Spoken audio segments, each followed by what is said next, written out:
Welcome and thank you for tuning in. You're listening to the Beyond 50 radio program. I'm Daniel Davis. On the program today, we're going to be talking about a subject that's been out there for a good few years, but so many people seem to kind of dismiss as something simple. The book today is The Genie in Your Genes, and our guest today is Dawson Church, and he's going to be talking about the epigenetic medicine and the new biology of intention. But as I said, things may not seem as simple, but could be simpler than you think. And I'd like to welcome to the Beyond 50 radio program today our guest, Mr. Dawson Church. Thank you for joining us on the program today. Daniel, good to be here. Thank you. Now, what a book. I mean, you take a look at everything that you're talking about here, and people start to see that there are deeper things that are involved with intention, that things just aren't as fixed as that we thought have been over many, many years. Tell us about that. Well, the prevailing worldview in science for most of the last century was that our genes determined how we were.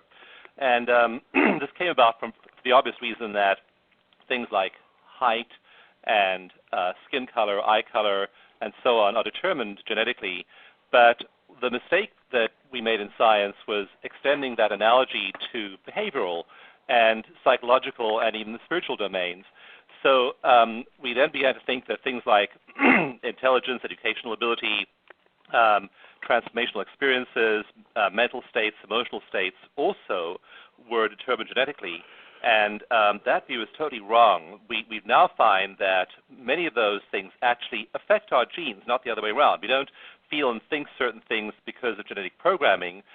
By thinking and feeling certain things, we actually literally turn genes on and off. And that's what's interesting about it, because when you take a look at the cellular level, which is really how it all starts to begin, you realize that you're kind of more in the driver's seat than you think you are. Very much so. In fact, studies showing that, for example, people who are optimistic and happy, and this varies by study, but live anything from 7 to 18 years longer, enormous changes in health span and lifespan. They're healthier for much longer. They have much lower incidences of many diseases. And so it's directly, what's happening, of course, is that biologically we're being depleted by stress, anger, negative emotions. And so when you reverse this with mental, spiritual, and emotional states that support your health, the results show up very directly in your body and in your lifespan. Now, let's talk just about that. Now, okay, so first of all, here we used to have a modality that says, okay, you know, it's in the DNA, you're kind of hardwired that you're in a predisposition to be a particular way. For instance, okay, well, in our family, you know, well, you just happen to have a predisposition, you know, in your genes, for instance, that, you know, that you tend to be angry. You just don't have any talent whatsoever. But the fact is you're actually, as we were saying earlier in the program, to be more in the driver's seat. Explain how that whole reaction really kind of changes the way things are, that it isn't just as hardwired as you think it is. Not at all. For example, say you have a stressful experience at work. If you work, I can guarantee you're probably having one or more stressful experiences with clients, with colleagues, with coworkers, with bosses, with customers every week. So you have that stressful experience. What do you do with that? Do you have the tools to dissipate that emotional charge around that experience, or do you take it home and stew about that and worry about that and lose sleep over that? If you do, every time you think about that incident or that colleague or that problem, you are generating a whole cascade of biological reactions in your body. If you can feel when your adrenaline rises, when your cortisol rises. It takes just a few seconds. If you have an argument with somebody, you will feel that rise of those stress hormones immediately. And what that means is that the genes that code, the genes that tell your body how to build those big complex molecules of cortisol, adrenaline, and so on, those genes are popping on, and those genes are then it's called, they have heightened expression. So that's just the shorthand way to say is that they turn on. So you have those stressful experiences, the genes turn on, produces all of these stress hormones. And then when you think about that problem or situation, again, you are driving yourself into that same state of psychological stress and biological stress. And to do that, your body has to cannibalize all of the resources it would otherwise be using for cell regeneration, for your immune system, for physical repair of your organs. So what's happening is you are diminishing your ability to do that cell repair, and that's why over time, I mean, it doesn't hurt to have that stress reaction for a moment or two, but if you are living a life of stress, if you are discharging that stress in some way, then the effect is cumulative, and you gradually wear away your body's ability to function and to heal itself and to restore health. Now, it's really fascinating because as you read through this book, you start to see, well, it seems that conventional medicine has kind of distracted the whole and went to its individual parts, and especially when you look at, the way we communicate our health this day and age, especially with technology, mainstream media, that they tend to say, well, this is kind of the way things are, that it's very linear. But then you look at the old school way of thinking, for instance, in the Eastern thought, it's a whole system. And it seems, for instance, that back in the day, if you will, and it's starting to emerge more and more this day and age, that we're able to heal the whole system energetically. That some people might take a look at this and go, well, that's kind of just a lot of bunk. Well, watch out for the voodoo magic that a lot of people are promising you. But I'll tell you this is true. There is a Native American friend of ours who actually does energetic healing. All of a sudden now she's working with people, and she's become so in demand that it's actually getting more and more difficult for her to get to as many people as she would like to, who is reversing cancer. It's just quite amazing. Yes. Now, just take a look at how we conventionally treat cancer. You basically annihilate the body's system, and then pretty much you're telling people, well, there's a 5, 10, 15, maybe a 20% chance that this is going to be successful, but since this is the way that we've always done things, we're going to go ahead and give it a shot. So we hang on to something like that. Yet here's somebody who seems to be doing it in a non-invasive, different, sort of a deeper way. And you kind of have to ask yourself, what in the heck's going on here? Well, it's very simple. What's going on is actually quite easy to explain, and you hit the nail on the head in your very first comment when you said that we tend to think mechanistically and reductionistically in medicine and science, and so we're superb in medicine today at honing in on really small interactions. So trying to find a molecule that will affect one other molecule. So at that molecular level and at that micro level, medicine and science is really good. Where that focus, though, on those trees lose sight of the whole forest is in these much, much larger systemic changes.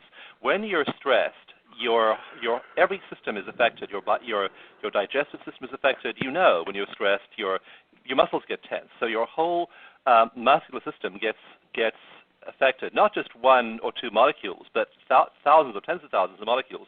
Your heart rate speeds up. Your circulation is affected. Your respiration is affected. Your whole nervous system shifts. Your immune system changes. And so all of these things are being affected globally throughout the body. And that's where modern medicine is very poor, is in helping people focus on these big effects. So when your energy medicine friend, when your shamanic healer friend is able to produce this effect on the whole system, then suddenly all these micro things shift and come right very quickly.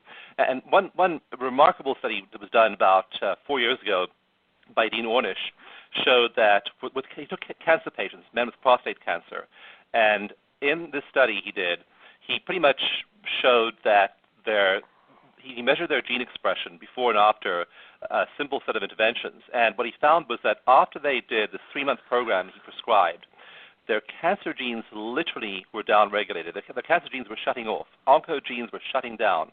Their prostate cancer genes were turning off. Their breast cancer genes were turning off, and their immune genes were turning on.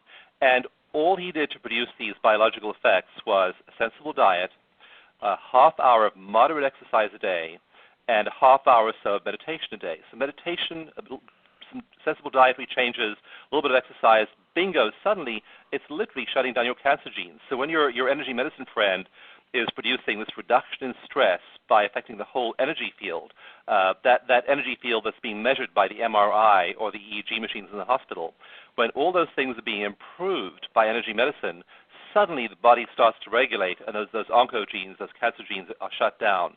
So it's remarkable how pervasive these effects are, and now we're now able to literally study at the molecular level what's happening when we have people that undergo energy medicine treatments, energy psychology treatments. It's amazing how it affects our biological systems throughout our entire body. That's what I get such a big kick out of this book, Genie in Your Genes, because you start taking a look at the fact that, well, maybe we've become the way we are because somehow we've come to believe that. Talk about the power of belief. Power of belief is phenomenally strong. There are many documented cases in the medical literature of people who, because of the belief, drove themselves in the direction of health or in the direction of disease. And what is your self-concept? What, for example, when somebody says something mean or nasty to you, if you have a subconscious belief that I am defective, I don't deserve, and in our workshops, we do stress reduction workshops and work with people on all these beliefs. They have all the self-talk that was implanted at an early age about how they aren't worthy, how they don't deserve wellness or health or love or prosperity, one thing or another. And so when that person says something nasty to you now, all those old beliefs are reawakened, and suddenly you're running from all those previously installed scripts. What we try and do is we try and hit the eraser button, and just clean out all that stuff in your subconscious, because if those beliefs are allowed to sit there and fester for 10, 20, 30 years, they have a big effect on your health later on. In one landmark study done by the Center for Disease Control in Kaiser, a big HMO, they found that people who had high levels of unresolved emotional trauma as children, later, 50 years later in their 50s, they were having much higher rates of cancer, heart disease, diabetes, overweight, suicide attempts, smoking, all kinds of medical problems 50 years later if they had unresolved emotional trauma from their childhoods. And so if those old childhood beliefs that you had installed from your crazy family, your dysfunctional parents, if all of those are left to fester, they really show up in the form of reduced quality of life and reduced health later on. And that's why I'm such a strong advocate in the book and elsewhere of jumping in there, cleaning up that old stuff, not allowing it to stay there and hurt you. Even if you're 40 years old or 50 years old or 80 years old, you can still go in there and do serious work on those old beliefs and not only release the emotional power they hold over you, but literally install new ones that are more functional, that support your health, that support your happiness, that support your peace of mind. And I'm so passionate about this. I feel, Daniel, that each of us deserves a healthy and happy future. And I am so determined in my work and in the work that, with all the wonderful people I'm privileged to work with, I'm so determined that we not let people suffer. We not, for example, the Iraq veterans we work with intensively now, Vietnam veterans, Afghanistan veterans, Iraq veterans. We are determined to get these treatments to them because we've seen these horrible PTSD cases just clear up. And why have these people suffer for a decade or more? Why not just go in there, shift all those old images, those old emotional experiences, those old beliefs, and give them a positive future? I couldn't agree with you more. Just recently on the program, we were talking with an author of a book, Basketball Physics, of all things. So I finish this, and about less than a few days later, the wife of a man who has the world record for the most consecutive free throws. This is, like how many made in a row in 10 minutes and the like. I mean, this guy right now is the current world record free throw champion. Now, just imagine that. Okay. Now, the second thing to note is the fact he never really shot free throws until he was 52 years old. Good gracious. Okay. Now, as this was going on, and we were talking with him about, what is it that you do that makes this happen? And he started bringing up a particular book that I'd never even heard of before, and it was called The Talent Code. Now, let's get back to what we're talking about here in the Genie in Your Genes, which is what we're talking about exactly, is that, well, it's in your genes that you're athletically predispositioned better than someone else, that Michael Jordan was born with that certain something that the rest of us just simply don't have. Well, in this book, The Talent Code, He's simply saying that's nonsense. Talent is something that you work at, that it's something that all of us have. It just depends on your focus.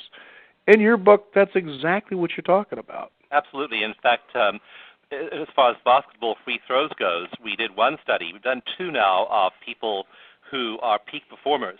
And in one, we did a study at Oregon State University of their men's and women's basketball teams. And we found that after just 15 minutes of our stress reduction intervention, now these are already championship basketball players. So they already are performing free throws very well. But after, in this randomized controlled trial, after just a quarter of an hour of an intervention to reduce their stress levels, the difference between the team that got the fake intervention and the real one was 38% improvement in free throws. So it's certainly you've got a certain muscular structure, a certain physique. You start with those things, but what you do with them is all up to you. And when you reduce your anxiety, you find your capacity for performance improves enormously. So even if you take somebody who's good at something, a champion, and you work with them to reduce that anxiety, you can produce a quantum leap in their ability to perform.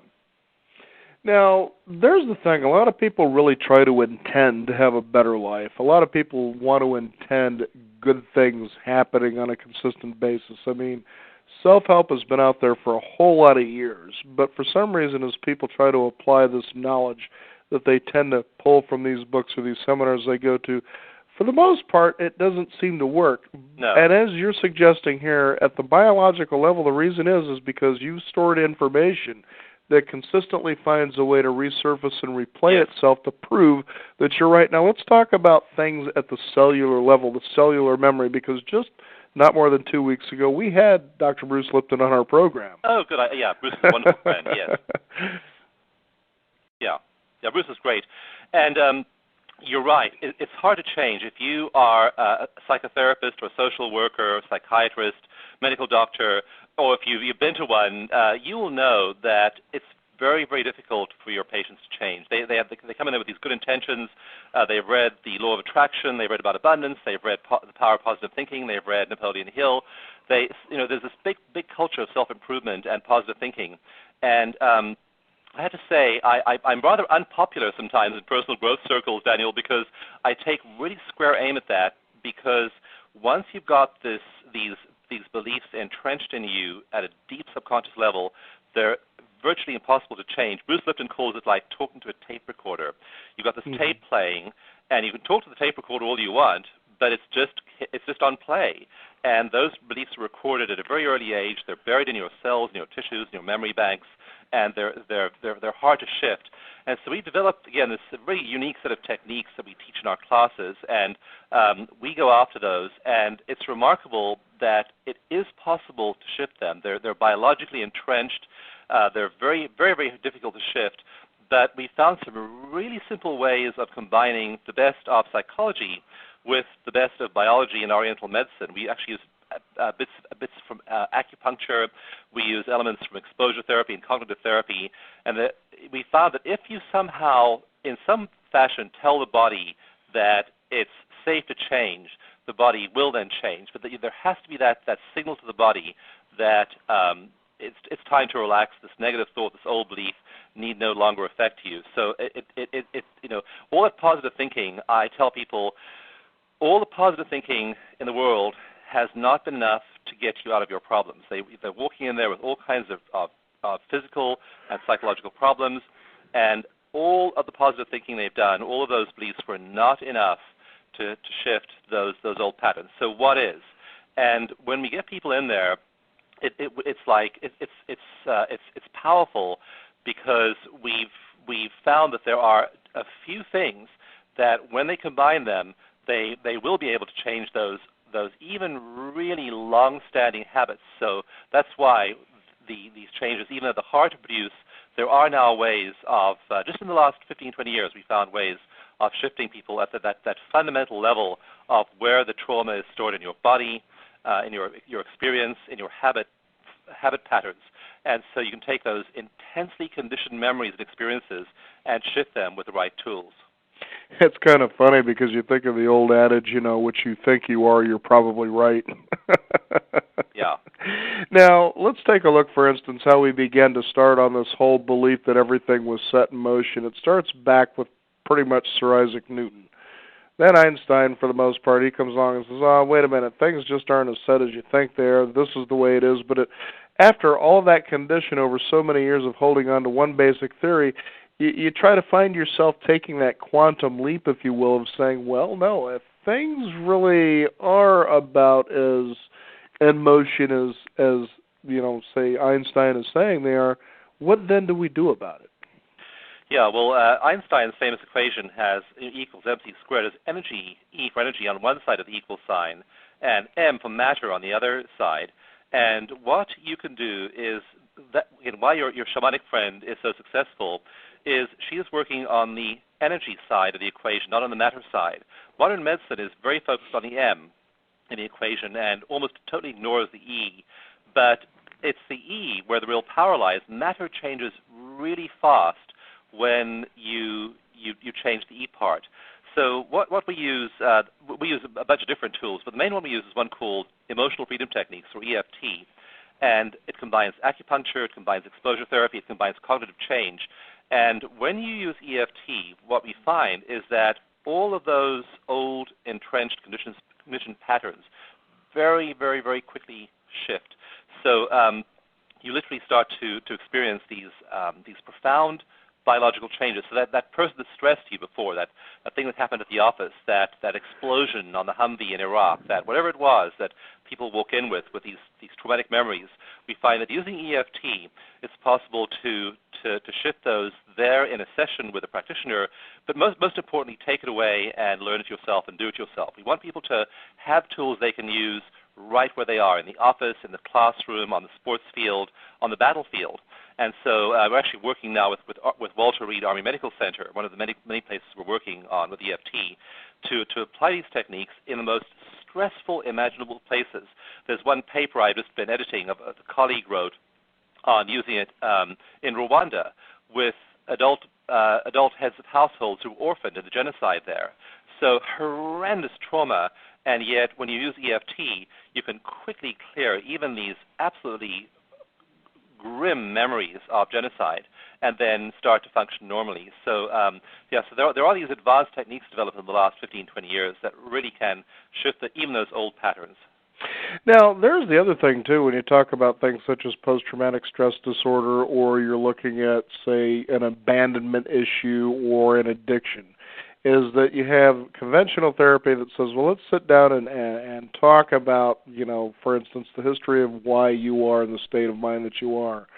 And now you talk about this EFT, which is something that kind of goes in there and takes talk therapy, for instance, that you may spend a year, 5 years, 10 years. There are some people that are made whole careers from their doctors. Is that now you can get in there and kind of eliminate these things in 5 to 10 minutes. People say, well, that's kind of nonsense. How can you do something so efficiently? But the body truly wants to work that way. But the body wants to heal, and when you release the obstacles to healing, then it can very quickly return to what we call homeostasis. It wants to get into this healing space. And when you remove the stimuli that have been keeping it producing those disease hormones and turning on those unfavorable genes, then it very quickly returns to normal. So we find with EFT that, for example, with PTSD, now again, I just want to stress, it's not a panacea, not a miracle cure, but with EFT it takes between 6 and 10 sessions, 1-hour sessions with an experienced practitioner.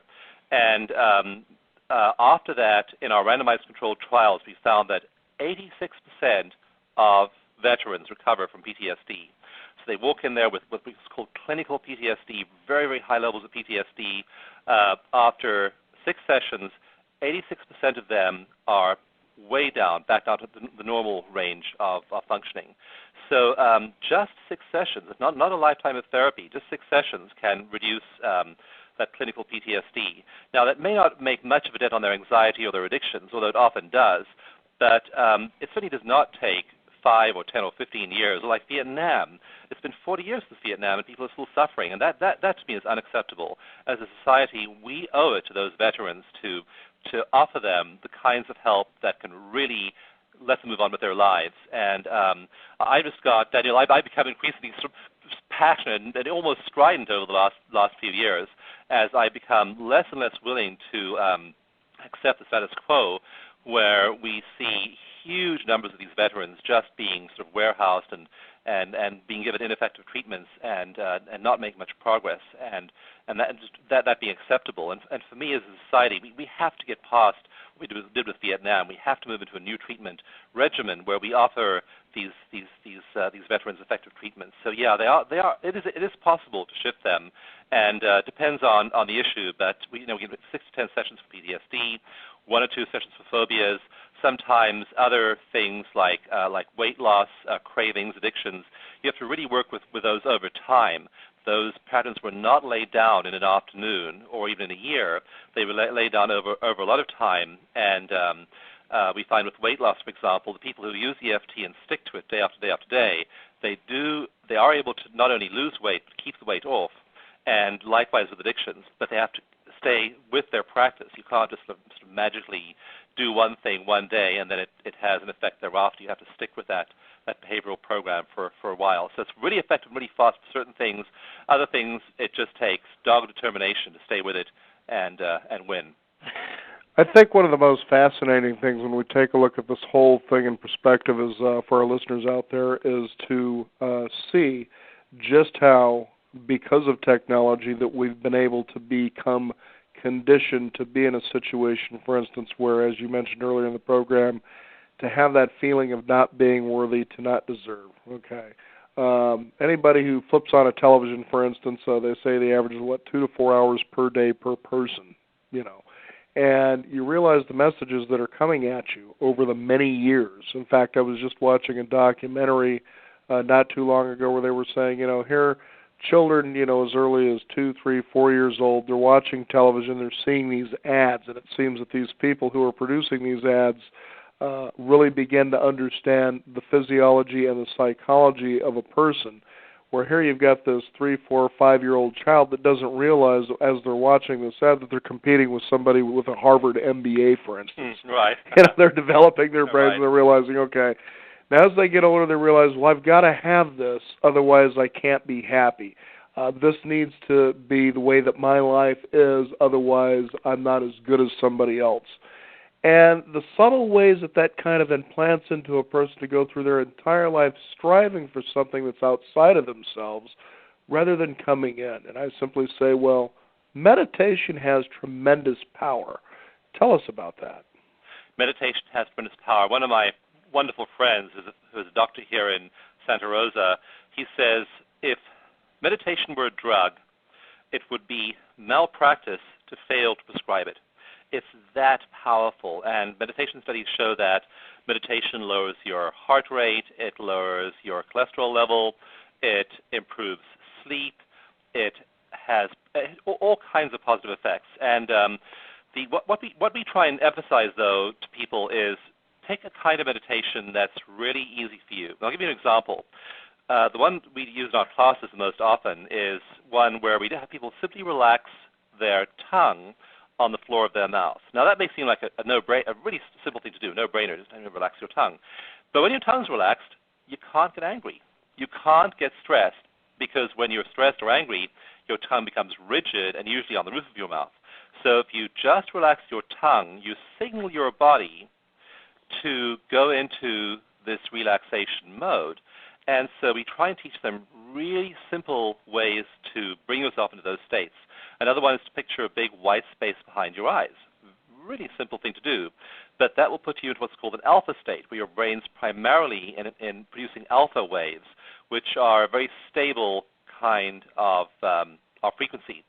So we try and focus on little physiological tricks like that. They don't require a lot of belief. You don't believe in any kind of spiritual system. You don't require a lot of training.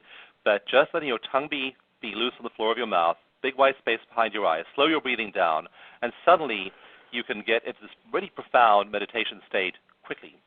So we try and, again, make things practical, because if you try and have people take on a meditation practice and go to meditation retreats, and an 8-day retreat, an 8-month retreat, it's hard to apply that in today's busy life. But you certainly can take 10 minutes or 20 minutes every day and just do that to start your day. And we found that just that brief period of time, for example, will boost your immune system by about 20-30%, and the effect lasts about 7 hours. So just that few moments at the start of the day can really affect the rest of the day. And I'm a great believer in meditation as a baseline of functioning to reduce your stress level and improve your health. I completely couldn't agree with you more. I think one of the most fascinating things, as we talked earlier about self-help, that it seems to me that people such as Dale Carnegie and Napoleon Hill really seem to understand exactly what it is you're talking about here. And I keep remembering a quote from Think and Grow Rich. It's the man who thinks he can. And that's such a powerful statement when you consider throughout your day, pay attention to how you react to things. Yes. Especially because there are mirrors and there are triggers out there galore that will teach you so much about yourself if you're simply paying attention. But it seems funny how we either fight or we fly from something that happens in our daily lives. And if we can just pay attention through a day and maybe just simply go, okay, why did I react this way when somebody said something to me? You see things through a filter. You can see how meditation begins to slowly erase those things and that things just are as they are rather than the way you think they are. Yes, you just accept them the way they are, and in that act of simple acceptance, that reduces your stress level. So rather than trying to make them different, rather than saying I should be different, rather than criticizing yourself or others, you simply say, and in fact in EFT, the basic statement we use is, even though I have this problem, I deeply and completely accept myself. So we aren't asking people to change, we aren't focusing on improving things. All we're doing is saying, accept life the way it is, relax, and suddenly a whole bunch of new options will become obvious to you if you just do that. So meditation is great. And then as you do that, you also become addicted to really good feeling hormones. You become addicted to a high serotonin level in your brain. You become addicted to low adrenaline, low cortisol. And so we try and re-addict people, if you will. So right now we're often addicted to our own adrenaline, we're addicted to cortisol, we're addicted to stress. We try and shift people so they're actually addicted to feel-good hormones, oxytocin, all of the good things that your body can produce when you're not stressed. And when you have trained yourself to be in that low-stress state and enjoy all those really healthy biochemicals, those neurotransmitters, those hormones that feel good, then when you are stressed for any reason, you want to quickly bring yourself out of that state. So things will still happen to upset you, but you then do things to reverse that rapidly. You don't sit there and stew for days, weeks, or months and disturb your health. Dawson, it's kind of funny because as you're talking about this, I keep remembering a time when I would cook dinner in the kitchen, and inevitably there would be something, I'm just going to say it the way I used to think it, something stupid I would inevitably do. You may drop a pot of hot water on the floor, spill the sauce. You're taking a shortcut, which ends up costing you some time because you've got to clean up the messes that you made. And I remember, you used to have this angry knee-jerk reaction about it. Yeah. And what's funny about that is after a while I started thinking, okay, this is going to happen. I don't know when it's going to happen, but when it does, I started laughing about it. Yes. And it was funny because then I started waiting, okay, when is it going to happen? I'm going to do something stupid in this kitchen. And it would happen. I started cracking up laughing. Okay, there it is. I wouldn't have expected that. It became a surprise. I just don't do that anymore. I don't understand why I stopped making stupid mistakes. Yes. I think it's because I started entertaining myself. What is it going to be this time? And I was looking more into the mystery of the occurrence, and it just didn't occur anymore. Yes, your self-talk is changing, your self-concept is changing, and as a result, you're less stressed. And so when you're less stressed, you're more likely to perform better. One of the things we put out, in the book I talk about this, I think in chapter 5, about how, this is just one of those really remarkable numbers, when you're stressed, more than half the blood in your frontal lobes, your forebrain, the executive part of the smart part of you, more than half the blood supply in that part of the brain drains out. So when you're stressed, you become much, much, much dumber. So if you're filling your mind with self-talk that I'm a klutz, I'm not good enough, I can't do this, and so on, and you're stressing yourself, then that stress is producing a physiological state where blood actually is moving out of your brain into your muscles. And you don't need all that energy to escape from a predator, but the blood's all there, and it's not in your forebrain where you need it to think. So you literally become smarter when you do this. You literally have more resources, more mental resources available to you, because you aren't triggering this reduction in blood supply and oxygen to the neurons in your forebrain. So we actually now are working out all the physiology of, why does meditation produce these health effects? Why does EFT produce this lowering in cortisol?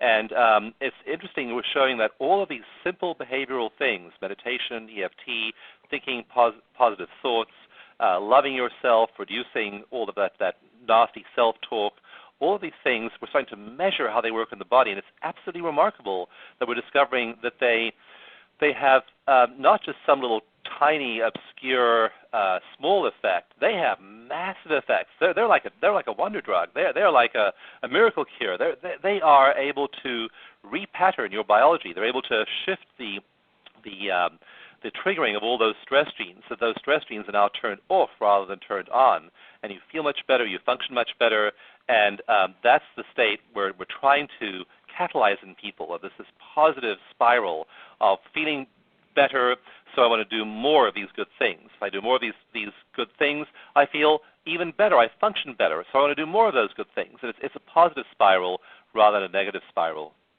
Now, talk about, for instance, the power of the heart versus the brain. A lot of people, they kind of think and they become, so to speak.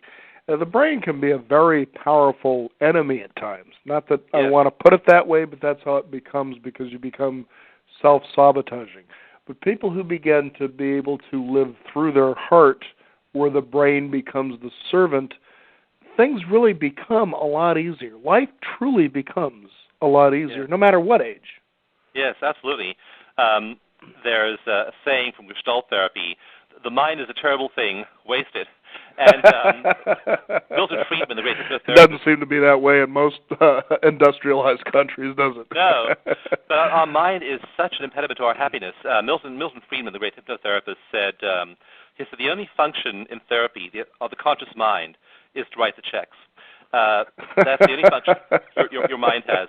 Get your mind out of the way, get into your body, and that's where you'll find a much happier state. And so it is such an impediment. People have all these mental stories, and we're pretty ruthless in our classes.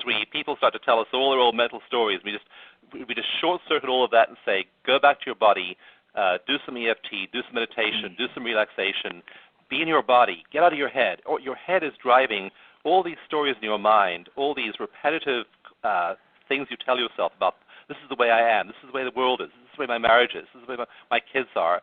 You're freezing people in these unhealthy mental pictures that don't promote happiness in the family, don't promote health in your body, don't promote a good workplace. And so getting people out of those old, we call them therapy stories. It's like they sit down in front of the therapist and they just tell you what they've told the previous 10 psychotherapists.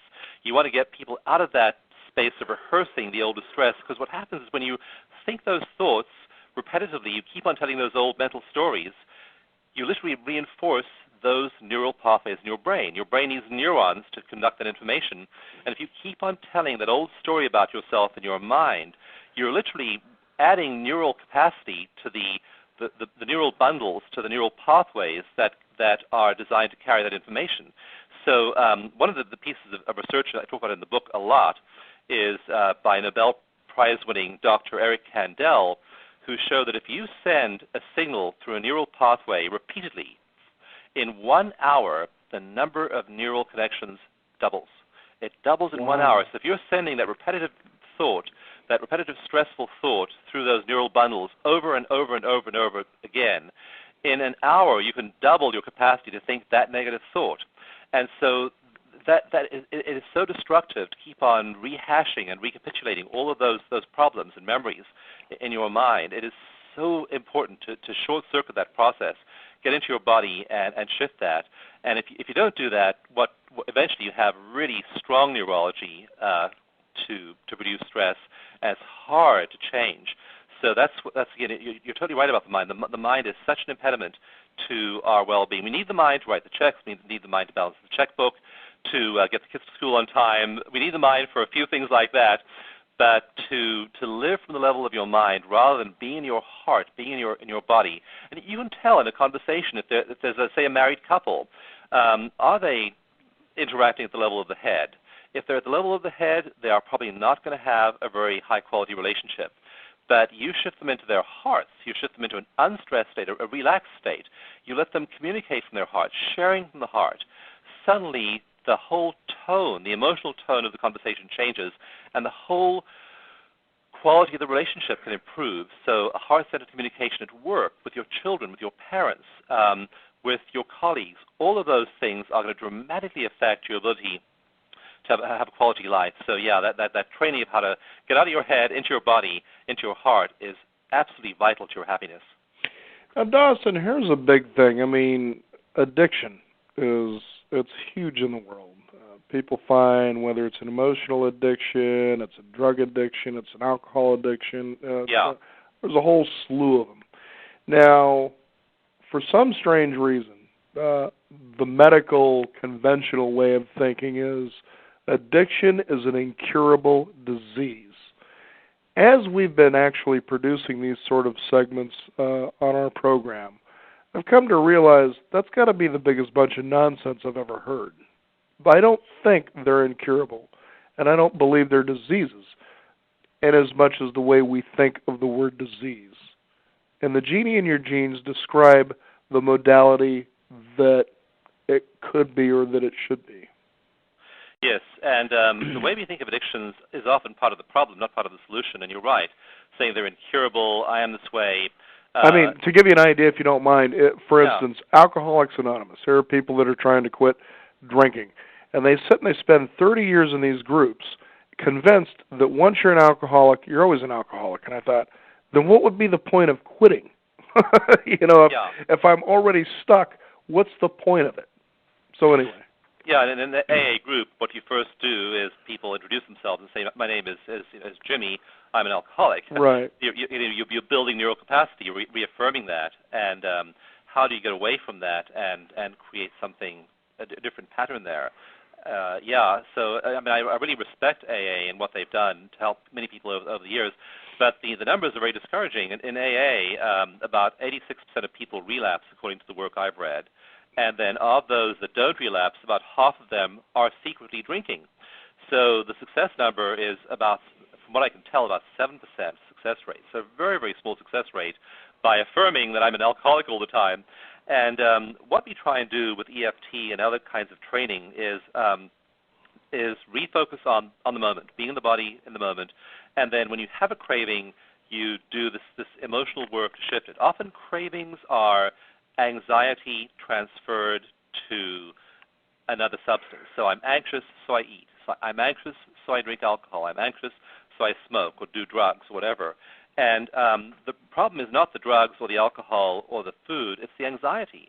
It's these emotional factors that underlie those addictive patterns. So in our EFT classes, we have people, we pretty much ignore the addiction. In fact, we in one section of the class, we'll bring out trays of candy, cake, beer, wine, whiskey, cigarettes, all kinds of things. We'll have people actually take them in their hands, measure the strength of their addictive craving, then do some emotional work only work on the emotional anxiety part of it, and then retest their degree of craving for that substance. And in our research, we have several published papers to this effect, but the average reduction in cravings is 83%. 83% reduction in cravings when you just deal with the emotional stuff. So there's a little bit of physical craving still there. It doesn't work 100% for everyone, but the bulk of those addictive patterns are really medicating around anxiety. And so if you go to the emotional level, the spiritual level, the heart level, the body level, and work on those places where the anxiety really lies, suddenly all the addictive patterns can quickly change.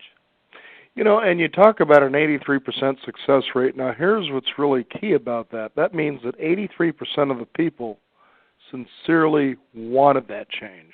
Yeah. And when you desire something, which is a lot of what we're talking about here, then you begin to shift the whole molecular level of your body, which vibrates in, say, the quantum world, which then says, okay, then I'll simply give that to you. there's the genie right there. It's been inside of you the whole time. It is there, and intention is important. And what you have to do before that is you have to clear your obstacles, your blocks to success. And the reason people have intentions and they don't work is because they haven't first cleared the obstacles. But if you first clear the obstacles to success, the arguments you have, the internal arguments you have that are stopping you from success, if you clear all those first and then install the intentions, those intentions really take root because they aren't being impeded by all that self-talk. But for example, we have so many instances of people who say, I want to get over this problem. I want to get over this depression. I want to get over this helplessness. One woman we worked with recently, she just had this pattern of intense fear around doing her taxes, tax time, and she has to worry about doing her taxes, and she's immobilized by fear. And so we did EFT with her around that, and so she just gotten divorced after a 30-year marriage. Her husband always did the taxes. Now her first year, single, she has to do the taxes herself after 30 years of someone else doing them. And so we looked at the fear of doing the taxes, and we said, what is the gain for me? What's the benefit from you in being fearful and helpless? She said, if I'm fearful and helpless, somebody else will do it for me. Bingo. Ah. There's the issue, okay? There's the objection. So she can have all the intentions she wants of doing her taxes, but until she goes in and finds what we call secondary gain, that underlying argument against success. So maybe it's your golf swing. You have some underlying argument against improving your golf handicap or your golf swing. Maybe you have some underlying argument against improving your income over a certain amount. There are all these internal arguments. We have to go in there, find those, and then eradicate those and reduce their emotional power over us, and then you go and install the intentions. And then when you have that intention is not impeded or sabotaged by all those old beliefs that otherwise would get in your way and invalidate it. Now, Dawson, I have to ask, here's a book, The Genie in Your Genes, that you've written. It's won a Best Health Book Award. I applaud you for that. It's encouraging to see more of this where people are starting to say, I didn't realize it was that simple. Now, it takes a little bit of work, but it really is that simple. And I have to ask you, what was it in your life that moved you in this direction? Several things. One is doing intense inner personal work. I found that, I remember I had several epiphanies in my life. One of them was about 9 years ago. And one of those moments I remember vividly, I sat in a restaurant talking to a life coach who was helping me with some life issues. And I said to the life coach, well, I know how to meditate. I have known it for a long time, but I don't have time to meditate. I said those words, and a voice in my head said, I'm going to give up that excuse. I'm going to start meditating immediately. So the next day I began to meditate every day. And I began to do it every single day, whatever the excuse. And I found that act really began to shift me.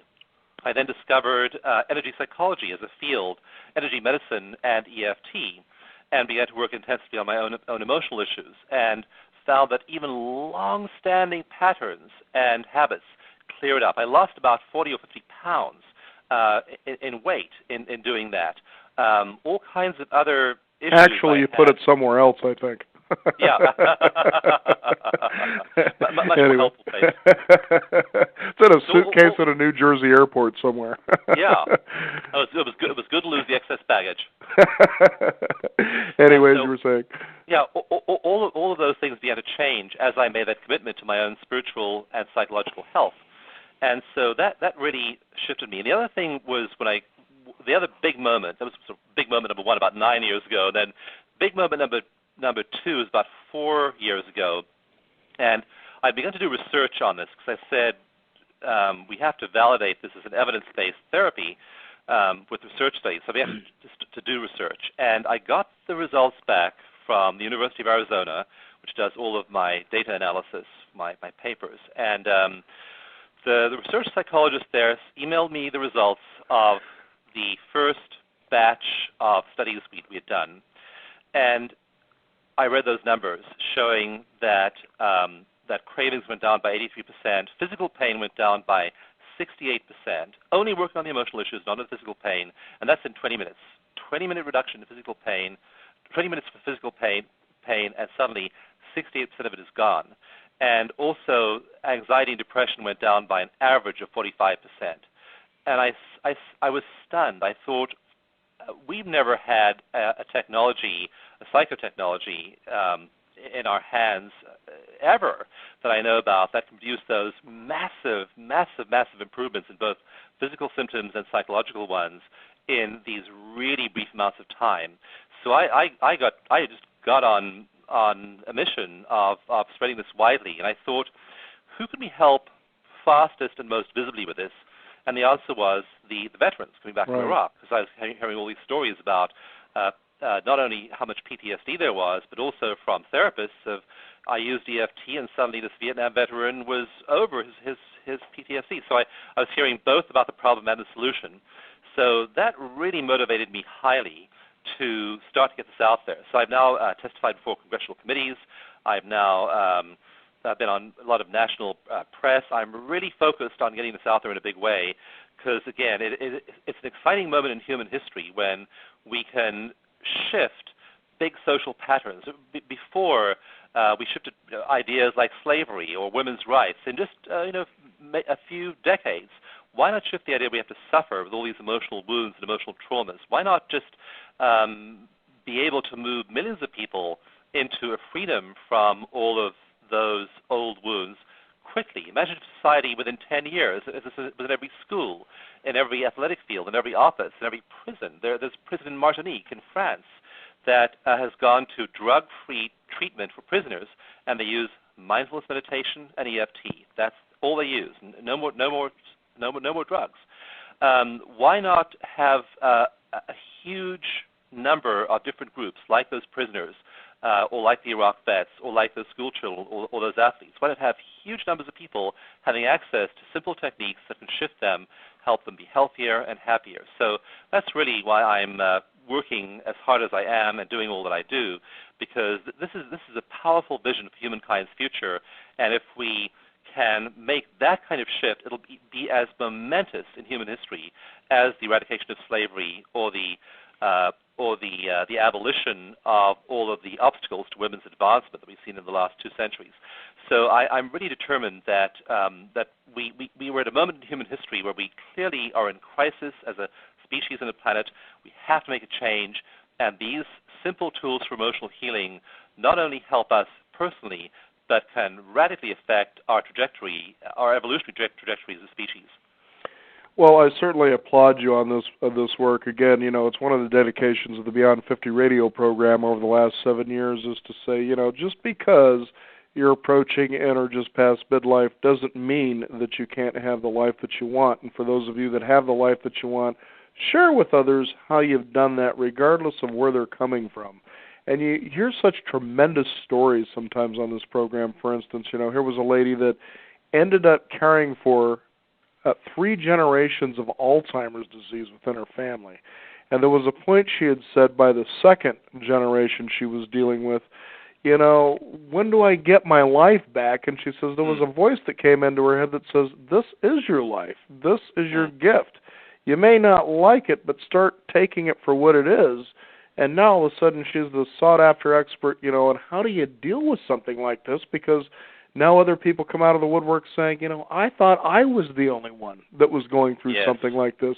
And that is the amazing thing that takes courage, is to wake up every day, face yourself in the mirror, and to take complete, full responsibility for what is happening and where you're at in your life. And we had Hugh Lynn, Dr. Hugh Lynn, I believe was his name, who was a therapist that was assigned to basically a correctional, an asylum, where, dangerous criminals were actually put into, and practiced what was known as Ho'oponopono. And I realized as I was talking with this man, I thought, he says, do you ever notice that when you have problems that you're there? And a lot of people kind of go the opposite direction. And then I started thinking about a teacher in the 5th grade, and I couldn't believe how profound what he said really was. I didn't think much about it as a kid because probably I didn't get it then, but over the years I've started to. Whenever you point your finger to the outside for something that you don't like, realize you've got 3 fingers pointing back at you. Yeah.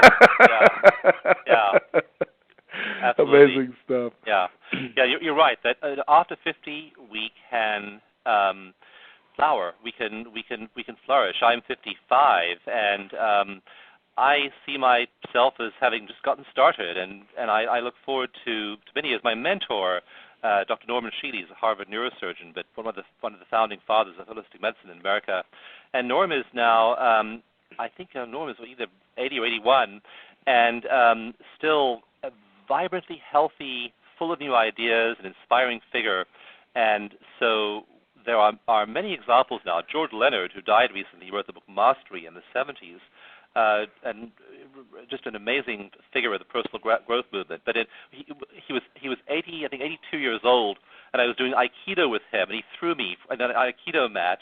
Here's this 82-year-old man who's doing Aikido and still vibrant and brilliant. And so, the old model that we sort of go to decline after a certain period is completely wrong. And I see just the opposite. We have the tools, the wisdom, and if we have the psychological and physical health to then apply those tools well, we can look forward to an incredibly creative time ahead of us. My father is a Episcopal priest in Jacksonville, Florida. He's almost about to turn 80, and yet he's doing social change projects, helping low-performing children in the schools of Jacksonville, Florida, and getting them mentors and tutors to help them finish high school. So, and he began that project when he was, I think, 74 years old. So, the old model that you decline in all these ways, in a certain half of life, is just not true, and there are many more options available to you. Well, certainly we've tried to take one of those modalities that have been out there at least since the industrial age, as far as I know, and that is, when are we going to get rid of the word retirement? I know. Goodness gracious. No, absolutely, and the idea that you'll retire and go into a leisure lifestyle after that is so. It assumes that that society considers you of little use, that you're somehow sort of not going to be productive. I mean, I think that whole model is so a product of 19th century thinking, and that the new model is, again, vibrant creativity, being healthy, being financially productive, all those things. Just I think I can see being increasing throughout your life. And one friend of mine has a wonderful phrase she uses. She says, "My vision for my life is healthy, happy, healthy, happy, healthy, happy, healthy, happy, dead." A lot of healthy and happiness before death, huh? Yeah, and healthy and happy all the way until the moment you just drop dead. The book is The Genie in Your Genes, and our guest today, Mr. Dawson Church. You know, as people really dive into this kind of stuff and they start to realize, gee, I didn't realize that it was really here all the time. It's almost like Dorothy and the Wizard of Oz. It was there within sight of you the whole time.